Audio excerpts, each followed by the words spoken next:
Die geloof waardeur ek lewe, saamgestel uit die geskrifte van Ellen White. Lewe in God se woord. Dit is die gees wat lewend maak. Die vlees is van geen nut nie. Die woorde wat ek tot julle spreek, is gees en is lewe. Johannes hoofstuk 6 vers 63. Elke saad het in homself 'n onkiemende beginsel. Daarin is die lewe van die plant omhul. So is daar lewe in God se woord. Christus sê, die woorde wat ek tot julle spreek, is gees en is lewe. In elke gebod en in elke belofte van die woord van God is die krag, die lewe van God, waardeur die gebod vervul in die belofte verwesenlik kan word. Hy wat deur geloof die woord ontvang die lewe en karakter van God. Deur deel te neem aan hierdie woord word ons geestelik krag vermeerder. Ons groei in genade en in kennis van die waarheid. Gewoontes van selfbeheersing word gevorm en versterk.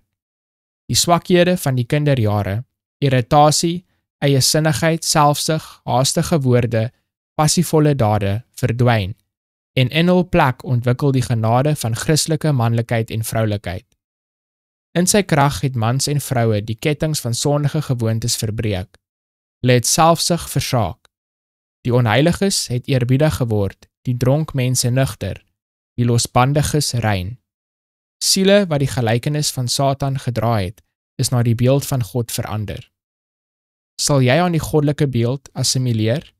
Sal jy drink van die water wat Christus jou sal gee, wat in jou 'n fontein van water sal wees, wat opspring tot in die ewige lewe?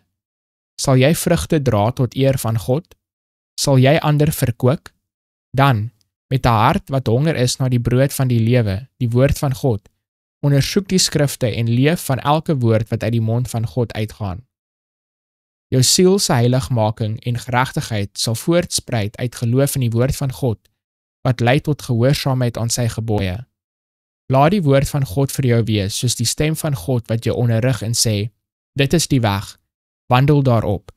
Jesaja hoofstuk 30 vers 21. Christus het gebid, heilig hulle in u waarheid. U woord is die waarheid. Johannes hoofstuk 17 vers 17.